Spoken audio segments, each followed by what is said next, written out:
je sais, on ne sait plus si on a envie que le budget de la Sécu soit voté ou pas voté. Il a été voté. On ne sait pas si on a envie que le budget public soit voté ou pas voté. On ne sait même pas s'il sera voté. On ne sait pas si c'est une bonne nouvelle, une mauvaise nouvelle. Bref, on en a ras-le-bol. J'ai 3 bonnes nouvelles quand même pour vous. C'est votre argent, ça c'est une bonne nouvelle. C'est votre week-end, ça c'est une bonne nouvelle. Et c'est une émission exceptionnelle parce qu'on va faire le point évidemment sur tous les événements qui ont marqué la semaine. Et il y en a eu encore beaucoup. Les événements qui ont un impact sur l'économie, qui ont un impact sur la finance, qui ont un impact sur les marchés et qui ont un impact évidemment, parce que c'est ça qui nous intéresse, sur votre argent. Au sommaire aujourd'hui, le mot de la semaine, ça va être taux d'intérêt. Il y a un petit changement d'ambiance, une musique que j'entends un peu partout sur la baisse des taux d'intérêt. On va en parler avec nos spécialistes.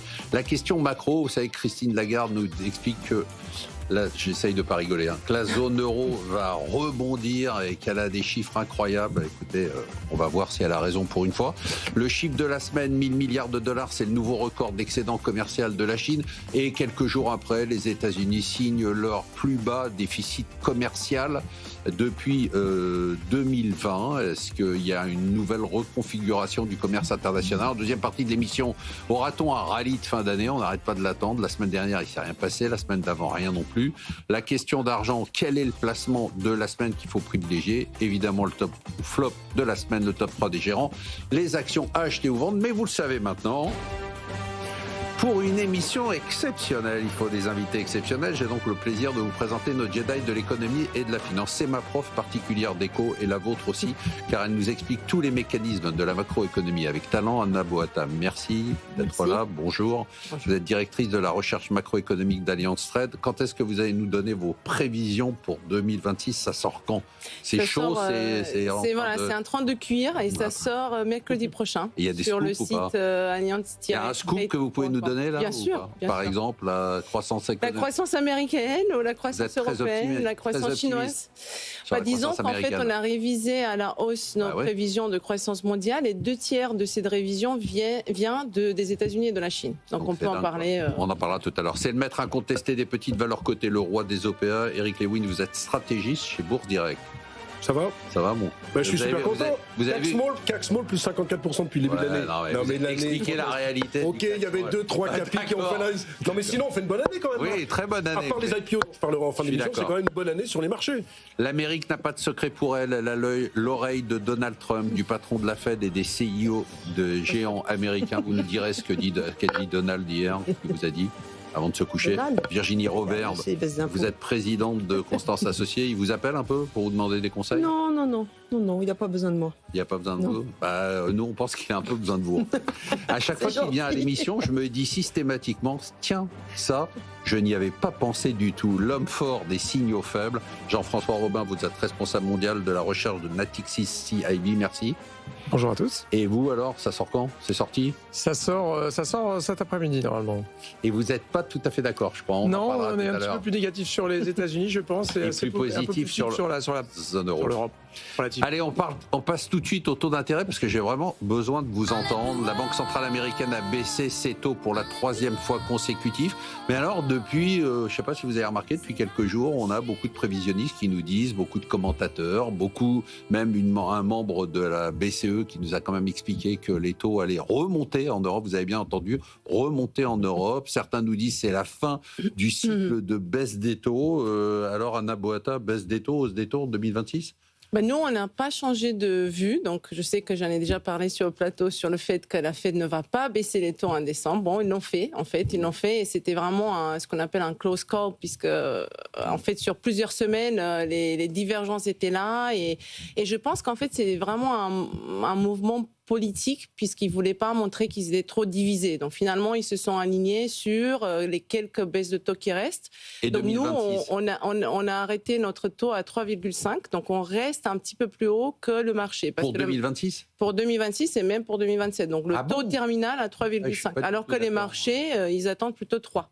Ouais, donc la moi, question se plutôt pose... 2,5. 2,5. Si on est dans ce scénario, c'est notre scénario à la baisse. Donc ça veut dire qu'on aura une surchauffe de l'économie américaine et donc on aura une correction de l'IA. Puisqu'au bout d'un moment, en 2027, il va falloir réaugmenter les taux puisqu'il y aura trop d'inflation. Donc voilà, donc on y réfléchit aussi à ce scénario-là, mais c'est pas le central. Et en zone euro, quand vous entendez Schnabel, donc qui est membre du board de la Fed, qui est l'économiste allemande, qui dit on va remonter les taux. Vous vous dites pas, mais je sais pas, ils vivent dans quelle planète ces Si, gens-là ? là par contre on se dit qu'on n'est pas du tout d'accord, puisque quand on regarde la règle de Taylor, donc qui est vraiment le taux qu'il faudrait regarder. C'est ma prof. C'est du high level. Là. Mais il faut que j'explique les concepts. Mais quand on regarde par rapport à la croissance potentielle, par rapport à l'inflation, en fait en zone euro on est à peu près à 2%, voire au-dessus. Donc on devrait aller au-delà, donc en dessous de 2% pour stimuler la croissance. Donc en fait, en zone euro, on a plus des risques à la baisse sur la croissance qu'à la hausse. Mais ce qui n'est pas du tout le cas aux États-Unis. Elle est pas... je pense qu'elle est beaucoup plus compétente. Premièrement, elle est beaucoup plus optimiste sur l'effet que la défense, par exemple, sera plus porteuse de croissance, que le stimulus allemand va porter ses fruits beaucoup plus qu'on ne le croit, et qu'en fait, finalement, la Chine n'exporte pas de la déflation et du fait de ses surcapacités. Donc il y a vraiment trois grosses hypothèses sur lesquelles on n'est pas d'accord. Donc là, après, bon, voilà. Ça paraît toujours étonnant parce qu'on se dit quand même que vous avez tous à peu près les mêmes chiffres, les mêmes signaux. Jean-François, je sais que vous regardez un peu les signaux faibles. C'est quoi d'abord votre vision sur les taux d'intérêt en 2026 ? L'idée que le cycle de baisse des taux est terminé, c'est votre idée ? En tout cas, le gros de la baisse des taux est terminé en 2025 et en 2026, la Fed rejoindra le club de ceux qui vont en avoir fini avec leur baisse des taux. Je pense que ça, c'est quand même un scénario assez fort. La question de savoir combien ils vont baisser, moi, je pense que nous, on est sur 3%. Pourquoi on est sur 3% ? Parce qu'on considère qu'il y a quand même un sujet sur un demi% de baisse supplémentaire. On est quand même sur une baisse de la Fed. Pourquoi ? Parce qu'en ce moment, la Fed met en avant le mandat sur l'emploi, qu'il y aura d'énormes pressions sur la Fed qui vont commencer. Encore une fois, il y a un nouveau patron en mai. On a un patron qui va être nommé en janvier. Donc on va avoir une espèce de sorte de shadow FOMC qui va être mis en place. On parle de Scott Bessent, on parle de Kevin Hassett. C'est vraiment la voix de son maître. Donc s'ils font ça, c'est des gens qui ont dit qu'ils auraient voté pas un statu quo. Ils votent 50 BP, ils auraient fait cette semaine. Il y a Trump qui parle de 1,5 de taux de directeur de la Fed. Donc il y a tout à fait possibilité d'avoir un overshooting à partir du moment où ils vont arriver au pouvoir. Ça, c'est mon scénario. Il n'intéresse personne. Encore une fois, Jérôme Powell arrive à son terme en mai. Donc c'est-à-dire que jusqu'en mai, on pourrait avoir une espèce de fight, une Fed très très illisible avec beaucoup de volatilité. Mais en mai, ils vont en mai, il n'est pas impossible qu'on ait un overshooting avec la nouvelle direction de la Fed qui baisse plus les taux. Et là, on a vraiment un sujet de repentification de la courbe, on a un sujet de dédollarisation potentiellement, et donc peut-être d'inflation importée, etc. Donc il y a beaucoup de possibles, encore une fois, 2026, on ne s'est pas ennuyé en 2025. Mais là, ce qu'on a quand même de à peu près certain, c'est qui que ce soit à la tête de la Fed à partir du mois de mai, il va quand même rogner sur l'indépendance de la Fed. Donc on va se retrouver avec la banque centrale la plus importante du monde qui va être un peu moins indépendante, un peu plus aux ordres de Donald Trump. Donc évidemment, va aller sur des taux d'intérêt plus bas qu'il ne le faudrait. Et quand vous entendez Schnabel qui dit on va remonter les taux, vous dites... Mais alors Schnabel, j'ai la chance d'être à l'advisory board de la BCE, des chefs économistes là, qui on partage des opinions sur justement où il faudrait être. Ce qui est impressionnant quand vous allez dans ce truc-là, c'est qu'en fait la Banque Centrale Européenne, finalement, vous explique... Il faut se mettre de son côté. C'est-à-dire que la Banque Centrale Européenne vous dit quoi ? Mais attention, on est à 1,3-1,4% de croissance de la zone euro cette année. C'est pile poil à son potentiel. Finalement, le choc de la guerre commerciale sur l'Europe, c'est quasiment zéro. On a perdu peut-être 0,1, 0,2 de moins. Vous avez un taux de chômage qui est en train de baissé en zone euro, on est à 5,9, on a créé 1,7 million d'emplois sur l'année passée, on va en créer 2 millions d'ici l'année prochaine. La dynamique d'emploi, elle est encore très très forte. En ce moment, on cherche à recruter dans le secteur de la défense, mais pas seulement. Et vous avez une inflation qui est où ? Une inflation qui est autour de 2, qui est en ce moment un peu autour de 2, qui s'attendent sous les 2 à l'horizon 2026 et un peu au-dessus 2027. Quel est l'intérêt pour eux de bouger quand ils pensent que tout est finalement à l'équilibre ? Donc là, on peut parler effectivement de règles de Taylor, on peut regarder, mais finalement, ils disent on est sur un good spot, c'est un sweet spot pour nous, on est tout à fait là où on devrait être. Donc ils ne sont pas totalement à côté de la plaque, on va parler de ça. Ils sont juste confortables. Ils sont juste confortables avec ne pas oublier que la BCE, son mandat, c'est l'inflation. C'est pas un dual mandate, c'est pas un triple mandate comme à la Fed. Si vous regardez l'inflation, un 6 l'année prochaine, un 7, il y a un énorme risque à la baisse sur les matières premières, peut-être qu'on en reparlera. Donc tout ça fait que plutôt que la BCE, elle peut être en attentisme. Virginie, c'est quand même la clé, non ? Moi, j'ai toujours l'impression que c'est vraiment le déterminant majeur, les anticipations. Non ? Pas pour vous ? Non, pas du tout. C'est des chiffres à court terme, mais moi, je ne sais pas, je regarde plus loin. Non, mais les anticipations sur les taux d'intérêt, les liquidités, c'est ça qui fait le marché. Qu'est-ce qui dit le marché ? Regardez l'euro-dollar, c'est ça. C'est là le. Ce qui est au plus haut, voilà. Au-dessus d'un 17. Et concrètement, alors je ne sais pas, un 18, un 17 sur l'euro-dollar, si c'est bon, pas bon, enfin, c'est quand même pas formidable pour l'Europe. Et en revanche, oui, c'est pas. Non, c'est pas.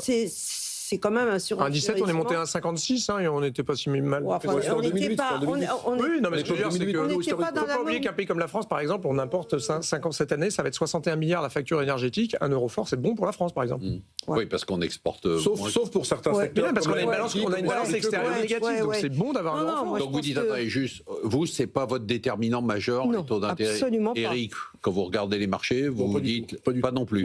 Non, mais c'est sûr que si la Fed n'avait rien fait mercredi dernier, on aurait pu avoir 2% de baisse sur le Nasdaq. Donc c'est sûr qu'on regarde quand même, on ne va pas dire qu'on s'en fout complètement de la politique monétaire. Mais moi, je regarde par exemple, sur l'Europe, je regarde par exemple les anticipations des entreprises, et c'est vrai que sur 2026, quand vous prenez le stock 600, on attend une croissance de 13% des bénéfices, alors qu'on avait eu -1 en 2025. Donc c'est vrai qu'on a le sentiment que l'Europe, ça va pas si mal que ça. On va en parler tout de suite, justement. Est-ce que la zone euro va rebondir en 2026 ? Finalement, vous avez l'air d'être tous d'accord avec Christine Lagarde, qui pense que l'économie de la zone euro va aller mieux en 2026.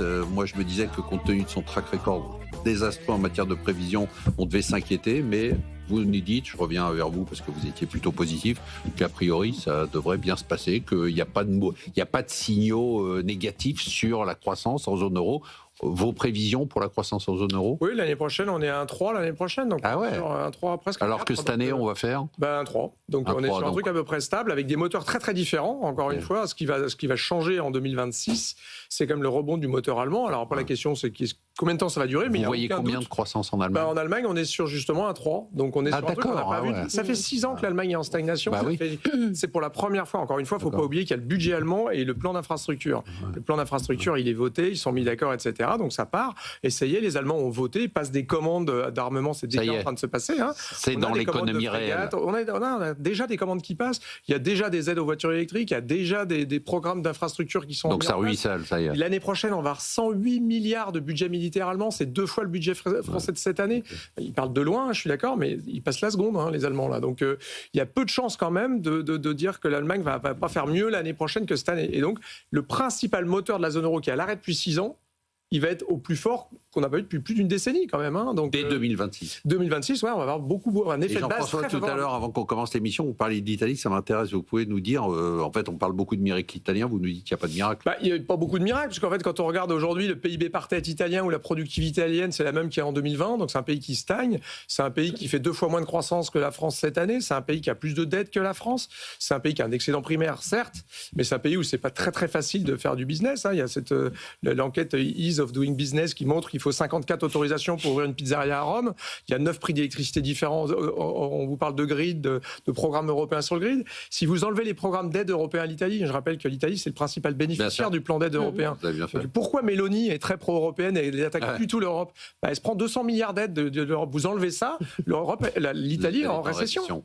Donc le succès italien, il n'y a pas de miracle italien. Il y a un miracle espagnol, mais il n'y a pas de miracle italien. Il y a un miracle italien, c'est d'attirer des milliardaires comme Eric Lewin à Milan. En même temps, moi qui vais souvent à Milan, milliardaire, c'est celui qui paye plus de 200 000 euros d'impôts a tout intérêt à aller habiter à Milan. Est-ce que c'est un milliardaire, quelqu'un qui paye plus de 200 000 euros d'impôts ? Pour aller quand même souvent à Milan, je ne peux pas dire que ce soit la folie des milliardaires qui débarquent à Milan non plus. Non, mais il y en a un petit peu. Mais dès qu'on a 3 copains qui vont à Milan, on a l'impression que toute la France va à Milan. Anna, vous êtes aussi positif que Jean-François sur l'Allemagne, sur la zone euro et l'Allemagne ?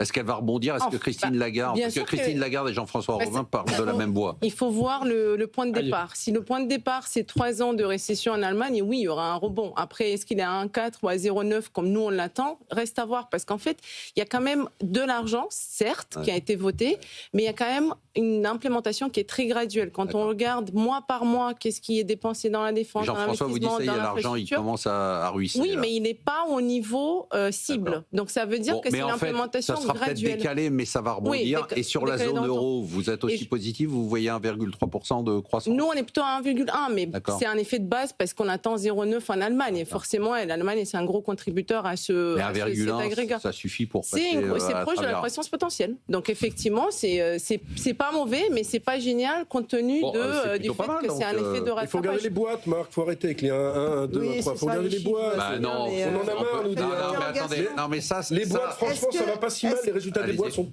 Ce que je disais, le stock 600, on attend une croissance de 13% l'an prochain, -1 cette année. Ça va pas si mal quand on voit les publications des entreprises. Donc moi, je préfère regarder les publications que les 1,1, 1,2. On se rend bien compte que structurellement, on va avoir une croissance en Europe entre 1 et 1,5% quoi qu'il arrive. Alors ça sera 1,1 ou 1,2, on s'en fout un peu. Moi, j'ai le sentiment quand même que sur les marchés, on est plutôt dans une bonne dynamique en Europe. C'est un effet de rattrapage, encore une fois. 1,1, 1,2, on s'en fout, il a raison ou pas? Non mais moi, je suis pas économiste, je veux pas mettre en... Non, mais là où il a raison, moi je passe beaucoup de temps en ce moment avec des chefs d'entreprise qui ont un peu ce discours de dire oh là là, c'est catastrophe la situation en France et vous ça va comment? Moi ça va très bien. En fait on voit des boîtes européennes qui vont quand même plutôt pas mal avec des bénéfices, des marges. Encore une fois, les grosses boîtes, parce les que grosses boîtes. moi je vois des petites et des TPE, des PME. Mais typiquement, juste je me permets parce qu'on parle beaucoup par exemple des défauts d'entreprise. Natixis appartient au groupe BPCE, c'est le plus gros fournisseur de PGE en France typiquement. Mais qu'est-ce qu'on voit sur les taux de défaut des PME? On a l'observatoire des entreprises, des défaillances d'entreprises. Qu'est-ce qu'on voit aujourd'hui? D'abord, c'est une stabilisation des défaillances d'entreprises en France, typiquement. Mais surtout, ce qu'on oublie un tout petit peu de dire, c'est qu'on a des créations d'entreprises 1,1 million en 2024, on va faire plus d'1 million de créations d'entreprises cette année encore, quoi. Donc évidemment, quand vous comparez 68 000 défauts d'entreprises, défaillances d'entreprises, c'est beaucoup plus élevé que la grande crise de 2008. Certes, mais les amis... Dans les 1 million, il y a les auto-entrepreneurs? Oui, mais vous avez 50% d'entreprises de plus. Okay. Qu'en 2010. Donc évidemment, votre effet de base, il est assez favorable. Donc encore une fois, on se plaint beaucoup, mais quand on regarde le tissu microéconomique... Ce que vous dites tous globalement, c'est que ça va pas si mal que ça en zone euro. Malgré le cirque, encore une fois, nous, si on met des petits chiffres, pardon, c'est la macro, Eric, mais nous, sur la France, typiquement, on a estimé à 0,2 l'impact de la crise politique, parce que tout le monde, quand même, on se demande à quelle sauce il va être mangé, et 0,1 la crise Trump, quoi, enfin, la guerre tarifaire. Donc, en fait, si vous voulez, la France, pour nous, va faire 0,8, 0,9, on était à 0,9, on est un peu plus faible là-dessus, mais ça va être autour de 0,9. Vous rajoutez 0,3, la France, elle a son potentiel. D'accord. Donc, ça va pas si mal, intrinsèquement. Juste un truc, question très rapide aux économistes, parce que tous les économistes à chaque semaine parlent de la croissance potentielle. Ça veut dire que cette croissance potentielle, on peut jamais la faire bouger, on peut pas espérer l'améliorer un jour? Parce que justement, l'IA peut faire bouger la croissance potentielle. Par la productivité. Par la productivité. Okay. Et c'est ce qui est intéressant, c'est qu'en zone euro, la productivité augmente. D'accord. Et c'est peut-être aussi le fait parce qu'effectivement, on n'investit pas dans l'IA, mais on est consommateur de l'IA. Et ça commence à nous créer quelques gains de productivité. Et puis après, évidemment, il y a tout ce qui est marché de travail, immigration, tout ça, ça peut augmenter la croissance potentielle. Même les réponse. Investissements. Oui, même réponse. La productivité, ça se fait par des réformes structurelles, par l'investissement, du capital par tête, etc. Il y a une autre chose qui est quand même très très facile à faire en France. C'est facile à dire comme vous êtes un économiste, mais il y a la productivité et la quantité de travail que vous fournissez. Nous, si on avait le même taux d'emploi que les Allemands, on aurait 140 milliards de recettes fiscales de plus. On va bosser 15 heures avec les briques carreaux, là. On passe tout de suite parce que je voulais avoir votre avis sur le chiffre de la semaine. C'est 1 000 milliards de dollars. La Chine inonde le monde avec ses exportations. Elle affiche un surplus record. En 11 mois, elle a dépassé son record annuel de 2024.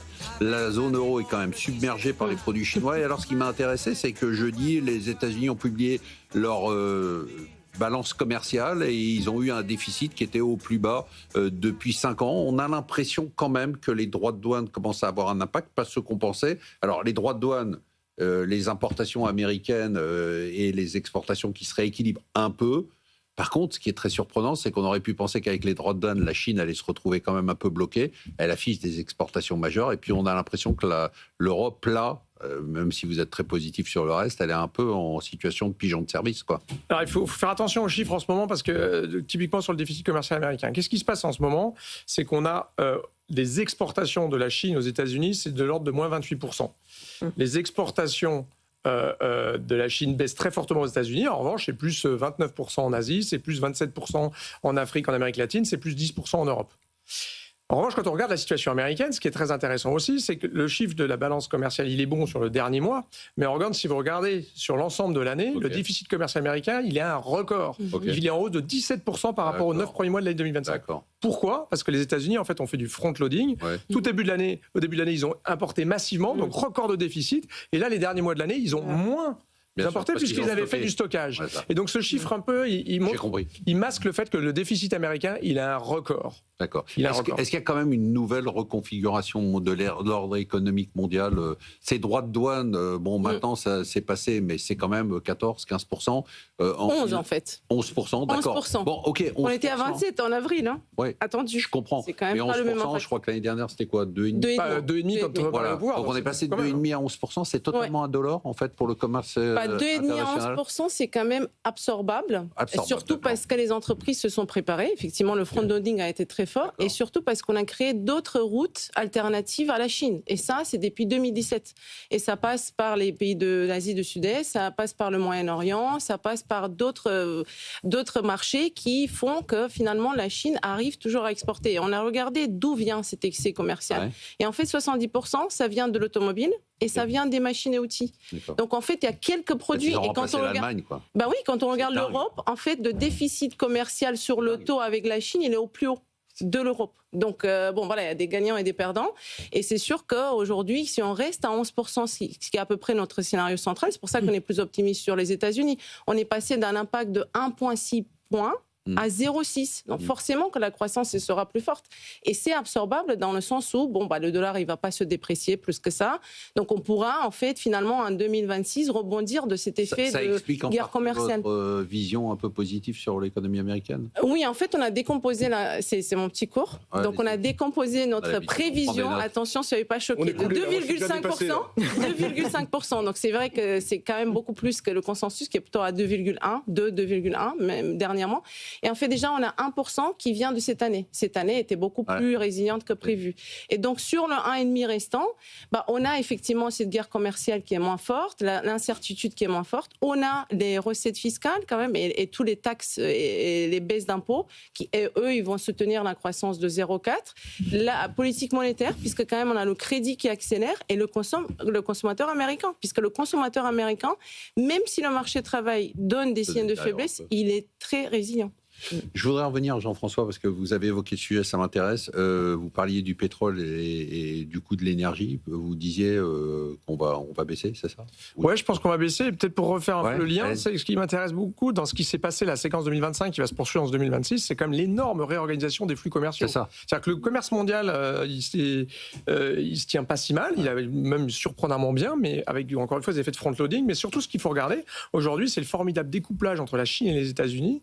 Les exportations chinoises, la part des exportations chinoises aux US en 2016, c'était 21%. Au début de l'année, avant que Trump arrive, c'est 16%. Aujourd'hui, on a 8%. Quoi. Ouais. Et donc, on a cette espèce de mouvement où la Chine, en fait, on parle beaucoup de l'Europe, des exportations chinoises en Europe, et on a raison, hein, mais tout de même, ce qui est vraiment le plus marquant, c'est qu'aujourd'hui, le commerce, il se régionalise de ce point de vue-là. Un autre chiffre, en 1990, les 2/3 du commerce mondial, il se faisait entre pays développés. Aujourd'hui, le commerce mondial, quand vous regardez, il n'y a que 1/3 qui est entre pays développés. En fait, on commerce de moins en moins. Ce qui commerce le plus, c'est l'Asie du Sud-Est entre elles, c'est les pays qui sont en train de commercer. Et quand on revient sur les matières premières, évidemment, quand vous regardez ça l'année prochaine, on peut regarder les chiffres, mais globalement, l'économie elle va se tenir à peu près en 2026 comme 2025. Donc ça ne change pas le côté demande de pétrole. Elle va même baisser, puisque quand vous êtes sur un pays comme la Chine, il y a une électrification à une vitesse phénoménale. Encore une fois, ce petit chiffre que j'aime citer pour un peu citer les esprits français, c'est que la Chine, chaque semaine, juste en éolien et solaire, ils installent l'équivalent de 5 centrales nucléaires par semaine. Il passe à l'électrique totalement, il s'électrifie. Pas pour sauver... renouvelable. Renouvelable. Pourquoi ils font ça? Pas pour sauver la planète, même si leurs émissions, c'est les seules qui vont l'avoir baissé cette année. C'est pour avoir, c'est moins cher. Et donc l'autonomie aussi. Et voilà, bien sûr. Et cette demande de pétrole, notamment, est en train de s'écrouler en Chine, première chose. Et de l'autre côté, vous avez plein de champs gaziers qui rentrent en production. Vous avez de la production qui arrive de Guyane, du Brésil, de pétrole, en plus de l'OPEP, qui a encore 3,5 millions qu'elle pourrait mettre en plus sur le marché. Donc c'est quoi vous avez une anticipation? On est sur des anticipations d'un pétrole qui va rester sous les 60 et d'un gaz qui va être sous les 30. Non, mais quand vous dites sous les 60, ce que vous dites, on a plutôt l'impression qu'on va aller à 40. Oui, non, mais c'est mon risque. Le risque, pareil. Le risque, pourquoi? Non, mais ce que je veux dire, c'est un risque dans un scénario alternatif. Nous, on a un 20 sur le dollar et on a 58 sur le pétrole et on a 28 sur le TTF, sur le prix du gaz. Le risque de tout ça, c'est que vous ayez un dollar à 1,30 et que vous ayez un prix du pétrole à $30 et un prix du gaz qui passe à 20. Et pourquoi c'est un risque? C'est pas un risque, je veux dire, c'est une probabilité. D'accord. Ça va plus dans ce sens-là. Parce que ça serait une super bonne nouvelle. Ce serait une très bonne nouvelle l'inflation, pour les taux d'intérêt, pour les entreprises. 1,30, ça serait pas extraordinaire. Non, pour la baisse du pétrole. Ce serait très bon. Ce serait pas bon pour la Russie, mais ce serait très bon pour l'Europe. Non, 1,30, ça serait dramatique pour de nombreux secteurs, pour l'aéronautique, pour Airbus, pour le spiritueux. Le taux d'équilibre de l'euro, c'est autour d'un 25, 20-25. Donc bon. Et puis pour la Chapin, on me dit que moi, ce que je lis, c'est que chaque fois que l'euro gagne 10%, on perd 0,5% de croissance en Europe. Donc, oui, si mais on en passe même de temps, 1,17 à chaque fois qu'il baisse, c'est un problème. C'est vrai ça? Non, en fait, le je sais pas, ça dépend des économistes, tout ça. Mais non, mais c'est mauvais pour Airbus, mais encore une fois, c'est très français. C'est-à-dire que quand l'euro baisse, c'est un problème, quand l'euro monte, c'est un problème. Donc, mais n'oubliez pas que la France, c'est 61 milliards de factures énergétiques cette année, qu'on importe de Donald Trump et de Vladimir Poutine. Évidemment, si ça baisse ou que l'euro monte, c'est très très bon pour la France. Moi, je pense qu'il faudrait que le pétrole baisse, ça serait une bonne nouvelle. On se retrouve en deuxième partie de l'émission pour se poser la question rituelle de décembre, rallye ou pas de fin d'année, quel placement de la semaine, top ou flop de la semaine, top 3 des gérants, les actions à acheter ou vendre. BFM Business présente C'est votre argent. Marc Fiorentino. Et on se retrouve après une première partie passionnante parce qu'on s'est déjà projeté en 2026. On est encore en 2025, c'est même pas de Noël, mais ça y est, on vous a tout donné pour 2026. Vous pouvez partir en vacances. Vous êtes Merci pour nous. On a à peine parlé, vous dites que vous pouvez partir en vacances. Non, à la fin de l'émission, Eric Lewin. On passe tout de suite au marché, vous allez pouvoir parler, Eric Lewin. Bon, cette semaine dernière, c'était statu quo, la semaine d'avant, et cette semaine, franchement, il s'est pas passé grand-chose. Alors, Eric en parlera, il y a un ou deux marchés qui ont retrouvé leur niveau record. Bon, après, quand on regarde les perfs sur l'année, franchement, ça se passe super bien. 27% sur le Nikkei, 22% sur le Nasdaq. Juste avant de passer la parole, Eric, vous avez un fonds que j'ai remarqué, qui est un fonds international chez Constance. Vous avez fait un carton, là? Ouais, en performance. En euros, on est bien au-dessus de l'indice, ouais. Vous êtes à combien en performance? Entre 16 et 17, je regarde pas ça la journée. En euros. C'est quoi les zones qui ont le mieux performé? Parce que comment vous avez fait avec le risque de change, en fait? C'est pas les zones, Marc. C'est vraiment le choix de la gestion et puis donc les investissements. Et ensuite, le fine-tuning dans la construction du portefeuille. Ça, c'est extrêmement important. Mais parce qu'on a eu des marchés toute l'année qui ont évolué. Là, vous dites qu'il ne se passe rien sur le marché, mais en fait, il se passe plein de choses parce que vous avez des rotations sectorielles, parce qu'il y a des choses. Le rallye de fin d'année, peut-être qu'on était en train de l'avoir sur des choses qui étaient au plus bas, ou qui avaient été pénalisées. Donc, une rotation, ce qu'on appelle la rotation. Et peut-être qu'on a, des mouvements de rotation, d'ajustement, voilà. Et donc, en fait, il se passe beaucoup de choses, au contraire. Et ce rallye, je pense que oui, on peut peut-être l'avoir sur certains sujets, mais ça ne sera pas linéaire, en fait. D'accord, ce que vous dites, ça ne sera pas forcément un rallye des indices ou de l'indice général, mais qu'on pourrait avoir. Moi, je suis incapable de vous dire où sera l'indice à la fin de l'année, ou dans 6 mois, ou dans 2 ans. D'ailleurs, ce n'est pas vraiment mon sujet. D'accord. Donc c'est quand même plus facile de faire du stock picking dans des marchés qui montent que dans des marchés qui s'effondrent tous, quoi. Non, je suis pas d'accord. Ah bon? Je suis pas d'accord. Ce qu'il faut, c'est justement qu'il y ait de la différenciation et il faut qu'il y ait du mouvement. C'est important. Et cette année, c'est la première année, on a une vraie année de différenciation avec des choses qui ont bougé un peu dans des sens opposés. Et comment, la construction. Comment vous avez fait dans ce portefeuille-là pour ne pas vous prendre parce que vous êtes quand même très spécialisé, pas sur ce fonds qui est global, mais sur les États-Unis. Et sur les États-Unis. Mais on a beaucoup d'États-Unis, on est à 60% sur les marchés américains, un peu comme le MSCI Vous n'avez pas pris la baisse du dollar quand même? Alors, non, si, on s'est prise, parce qu'on ne couvre pas. Voilà. Ça, c'est clair, on s'est prise. C'est la performance de la gestion intrinsèque. Et là, il a fallu être, un peu agile, un peu flexible, et puis avoir les bons investissements. 2026, quand vous regardez, je comprends, vous ne regardez pas les indices, vous regardez les valeurs, mais vous dites, il n'y a pas de tempête, il n'y a rien, tout va bien. On continue, on aura des opportunités. Oui, il y aura des opportunités. Après, on est toujours dans le sujet. Il y a encore des choses qui doivent baisser, à mon sens. On ne sait pas, il y a beaucoup de rhétorique actuellement sur la bulle IA. On est dans une bulle industrielle. Vous dites à la limite, c'est pas grave parce qu'il y aura d'autres secteurs. C'est une bulle industrielle. Et donc, il y a forcément, dans l'industrie, quand il y a une nouvelle vague, il y a un nouveau chapitre, il y a forcément une bulle. Donc, mais peut-être pas financière. Eric, 2025, super belle année. Oui, super belle année, avec quand même des performances différentes selon les secteurs. Tout n'a pas monté. Par exemple, dans le luxe, LVMH, Hermès, plutôt moyen, Kering très bien. Services informatiques ne faisait rien. Là, depuis 15 jours, il y a un vrai rallye des services informatiques sur le fait que ça va beaucoup mieux en Europe. Capgemini plus 10, Sopra Steria plus 10. Je ne vais pas simplement vous parler des secteurs. On a le sentiment, non, que les deux grandes angoisses sur les marchés, c'est les taux d'intérêt. A priori, il y aura quand même une des baisses des taux encore aux États-Unis l'an prochain et l'Europe ne devrait quand même pas monter ses taux. Vous avez dit en première partie de l'émission, j'en ai rien à foutre. Non, j'ai dit, c'est pas ça. J'ai dit que j'en ai rien à faire de dire on va faire 1,2, non, on va faire 1,3, non, on va faire 1,4. C'est tout ce que j'ai dit. Ça me concerne pas. Et deuxièmement, la bulle de l'intelligence artificielle, on a vu qu'elle n'explose pas, mais qu'il y a des rotations au sein de l'intelligence artificielle.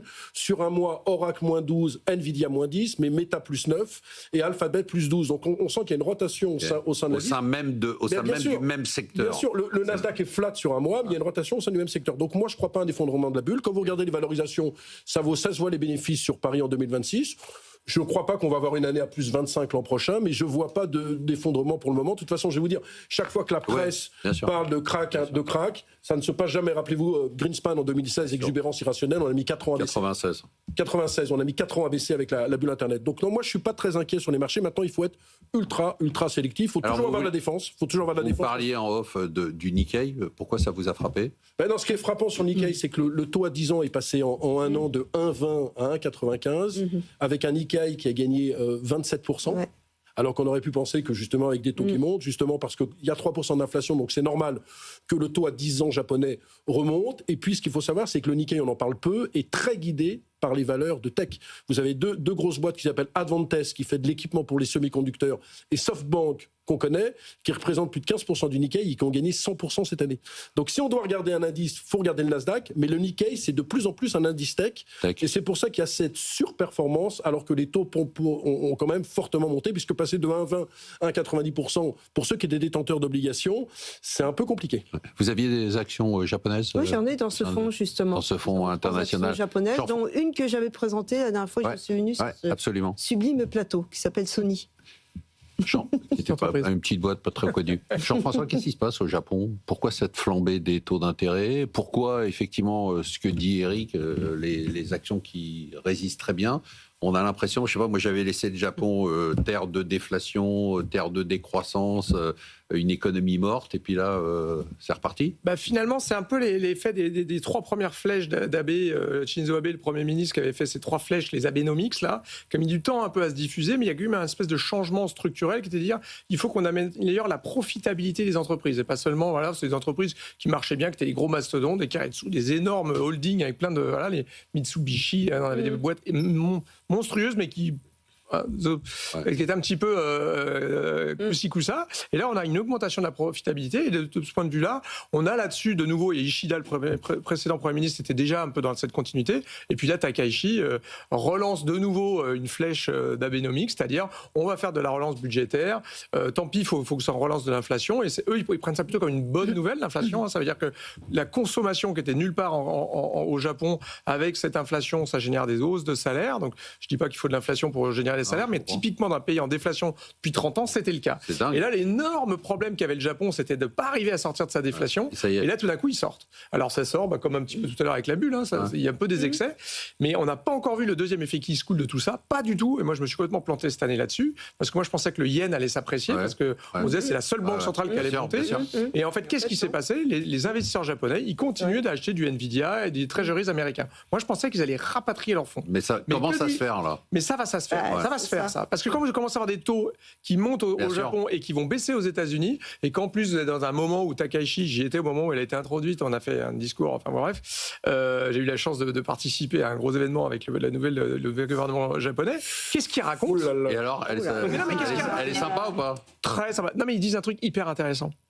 Les Japonais, ils vous disent, il faut rapatrier l'épargne des Japonais au Japon, il faut faire des semi-conducteurs, il faut faire de la défense, il faut qu'on reparte, qu'on soit de nouveau une vraie armée d'Asie qui fasse peur. Donc on est dans une espèce de rapatriation des flux japonais. Donc c'est-à-dire que le plus gros créditeur et le plus gros acheteur de dollars du monde, il est en train de vous dire depuis 3 premiers ministres, il faut rapatrier l'épargne. Mais Marc, de toute façon, sur le plan de 118 milliards d'euros décidé par le Premier ministre japonais. Il y en a 60% pour les ménages, mais 40% pour les entreprises. Pour eux, les entreprises, l'IA, les semi-conducteurs, etc. Donc ça va dans ce sens-là.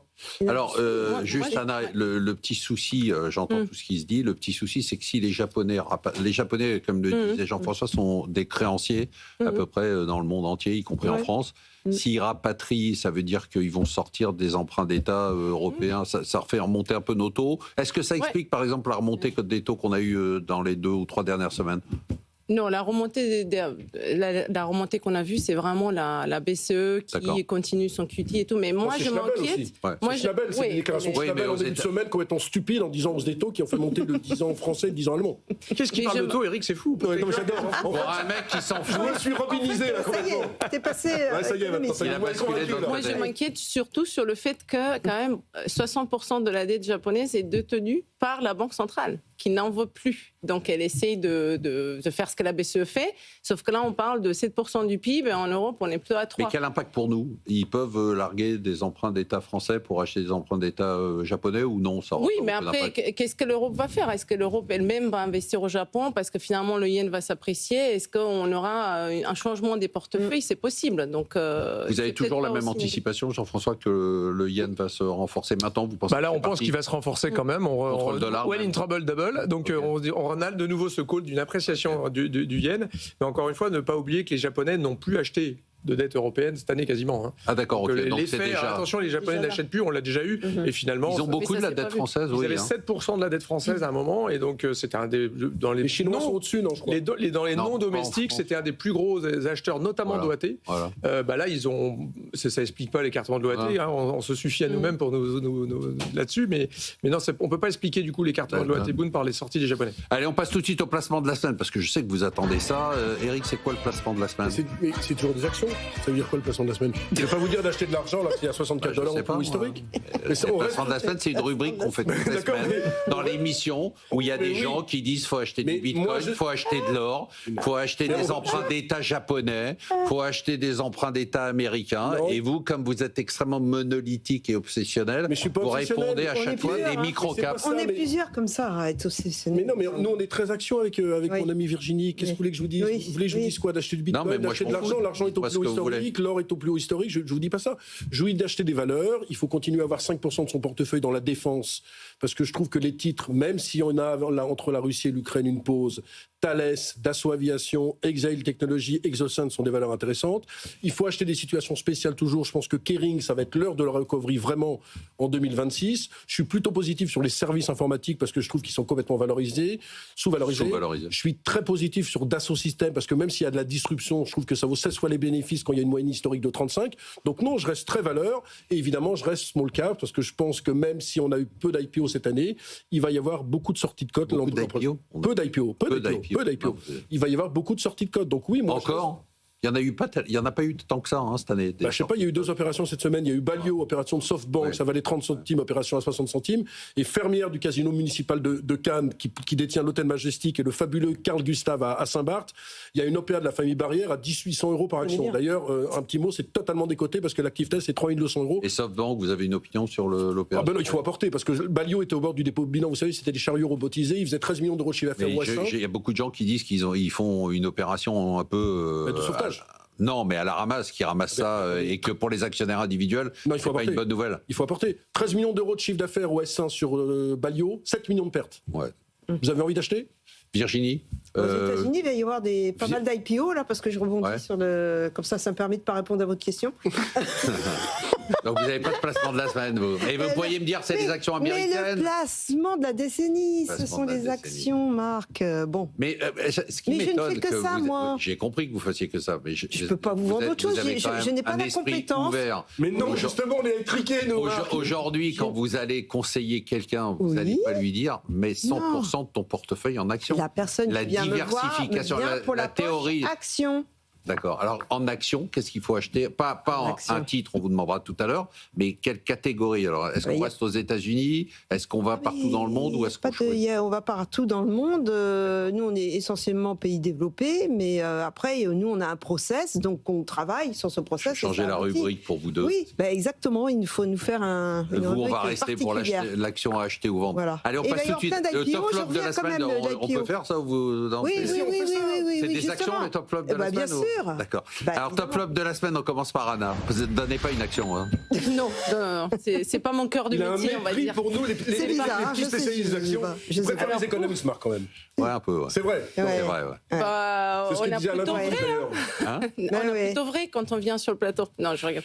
En fait, c'est plutôt un top, mais qui peut devenir un flop, et on n'en a pas parlé dans le cadre de la Fed. C'est que on a quand même compris qu'ils vont reprendre un petit peu une espèce de QE, donc ils vont racheter des obligations, donc, des bills. Injecter de l'argent, en fait. Injecter de l'argent, mais quand on calcule, c'est 1% du PIB quand même. Donc, est-ce que ça va créer une sorte de pénurie de ces dettes court terme sur le marché à l'époque où on va être avec les stablecoins et de la demande sur cette dette court terme, et in fine, ça va augmenter les taux courts? C'est possible. Est-ce que vraiment ou baisser? Augmenter les taux courts? Peut-être, parce que s'il y a quand même...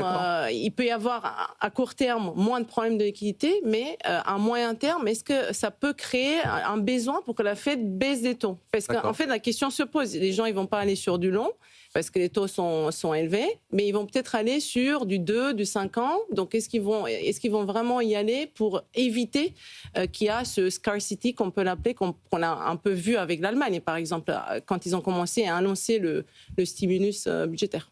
Le top ou le flop de la semaine pour vous? Flop de l'année, les IPO à Paris, 2. Il y en avait eu 13 en 2023, 15 en 2024. Pourquoi? Parce que franchement, quand vous voyez le climat politique, les députés, les sénateurs, on ne sait pas où on va sur le budget. On n'a pas du tout envie d'y aller, mais ça pourrait être un top en 2026, parce qu'on a l'impression que l'AMF, il y a plein de mesures qui vont dans le sens de faciliter les opérations financières. Et autre chose, quand vous regardez le monde du private equity, quand vous regardez le fameux ratio VE sur EBITDA, on est à 8,5, on est au plus bas depuis 2017. Ça veut dire que les boîtes dans le private equity sont de moins en moins chères, et donc ça pourrait pousser peut-être les entreprises à venir vers la cote parisienne. Mais les dirigeants, moi j'en rencontre régulièrement, même pour leur proposer de rentrer en bourse, et ils nous disent, mais qu'est-ce que je vais m'emmerder? Il y a la transparence, il y a la pression du trimestre. Qu'est-ce que vous leur dites, vous, à ces gens-là, quoi? Je dis que je pense qu'être en bourse, c'est une certaine crédibilité quand même. Alors, OK, il faut communiquer, OK, il faut publier tous les semestres, mais s'il y a un problème de crédibilité.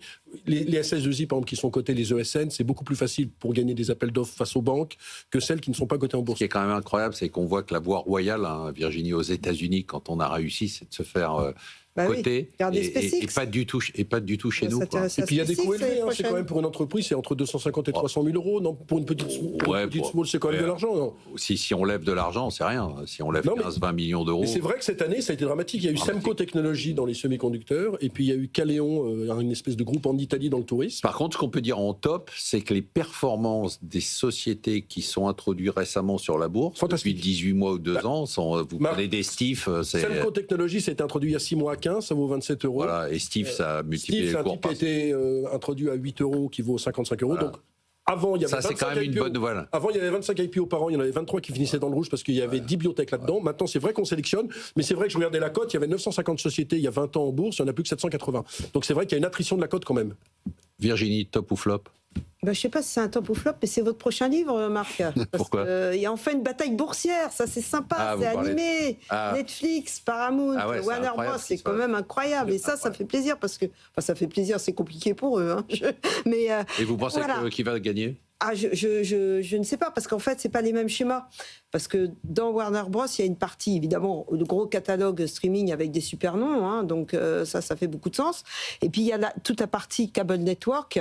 Et en fait, Netflix, c'est juste la partie streaming. Et il y a CNN, évidemment, cable network, qui n'est pas valorisé si c'est Paramount qui fait et donc, derrière, il y a du politique, évidemment, de l'application. Ouais, c'est ça qui est incroyable, il y a du politique. De Trump pour CNN. Donc il y a les pays du Golfe, il y y a Trump, il y a son gendre. C'est un film annoncé c'est un pour truc Netflix. de dingue. Donc le prochain film, c'est un film annoncé pour Netflix, de toute façon. Ah bah oui. Mais ça va prendre du temps. Alors Netflix, ils sont marrants parce qu'ils ont envoyé des lettres aux abonnés. Moi, j'ai reçu une lettre. Ça y est, c'est fait. Et le lendemain, il y avait Paramount qui faisait une contrainte. C'était très étonnant. Génial. Non, mais moi, je trouve ça passionnant. Jean-François, top ou flop? Moi, mon flop, c'est quand même, pour revenir sur les 1000 milliards d'excédents commerciaux de la Chine, c'est quand même un énorme flop de l'administration Trump, puisque c'était sa target de cette année, c'était de dire, vous allez voir ce que vous allez voir, on va mettre 55% de tarifs sur les Chinois, et ça va les tuer. Hein. Et en fait, ce qu'on voit, c'est que l'excédent commercial n'a jamais été aussi fort, que dans le même temps, effectivement, les exportations chinoises vers les États-Unis s'arrêtent, hein, moins 28% cette année, mais dans le même temps, on en a parlé tout à l'heure, le déficit commercial américain, lui, se creuse. Parce que qu'est-ce qui se passe aujourd'hui aux États-Unis? C'est un des succès de l'économie américaine, c'est évidemment de l'IA, hein, 5400 data centers aux États-Unis, 322 en France, 45% de la capacité installée, 25% en Chine. Donc, c'est les gagnants de l'IA. Mais qu'est-ce qui se passe quand ils achètent et ils investissent les 400 milliards sur l'IA, les Américains? Ils achètent des puces chez les Taïwanais, chez les Coréens. Aujourd'hui, les exportations sud-coréennes de puces, c'est plus 38% sur 2025. Donc en fait, c'est pas la Chine qui réexporte aux États-Unis, mais en revanche, c'est pas du tout un succès pour les États-Unis, puisque leur déficit commercial est 17% plus élevé que l'année dernière. Donc, et 2026, même tendance, vous pensez? Je pense que après, on en a parlé tout à l'heure, mais je pense que comme 2026, ça va être un peu l'année de vérité quand même pour l'IA. Est-ce que c'est monétisé? Est-ce que les hyperscalers... Non, je parlais sur les échanges commerciaux. Vous pensez que ça va continuer? Le déficit américain va se creuser? C'est quand même un échec de Trump parce qu'il a les mid-terms qui approchent. Il va falloir qu'il montre, qu'il redonne du pouvoir d'achat. Et là, Trump vient de découvrir un truc que j'enseigne à mes étudiants de première année à la Sorbonne. Hein, c'est quand vous mettez un droit de douane, c'est payé par le consommateur. Donc, ils se vendent de ces 250 milliards de droits de douane, mais c'est le consommateur qui les paie à 80%. Donc, il va falloir qu'il les rebaisse. Par contre, je voulais juste rajouter le fait que l'IA annule finalement l'effet de la guerre commerciale. Et ça, c'est pas quelque chose qu'on a prévu. Mais c'est les importations, c'est ça que je veux dire. Pour l'instant, ils ne créent pas de puces aux US. Allez, on passe tout de suite au top 3 des gérants. Et le trio de tête qui n'a pas changé, ça fait des semaines qu'ils sont... alors, ils se battent, parfois il y en a un qui passe devant, entre Frédéric Rosier et Sébastien Lalvé. Là, c'est Sébastien. Notre ami Sébastien qui a 45,4%, notre ami Frédéric 45%, et Céline qui surfe sur la vague des minières dont elle avait assez bien vu l'envolée il y a plus d'un an, 37,5%. Et moi, maintenant, je vais me tourner vers des gens. Là, je vais leur parler du seul sujet qui les intéresse. L'argent, l'oseille. Les actions. Est-ce que vous pourriez m'afficher le portefeuille de Virginie Robert? Parce que maintenant, la France doit savoir. Virginie Robert, oui. Vous avez du Amazon, est-ce qu'on le garde? Oui. Vous avez du CrowdStrike, est-ce qu'on le garde? Vous avez du Meta? Oui. Vous avez du Dolby? Oui, je garde tout. Non, mais attends, on va passer en... Vous avez du L3 Harris? Surtout, bien ça. Vous avez du Ralph Lauren? Ouais. Vous avez du Zscaler? Oui.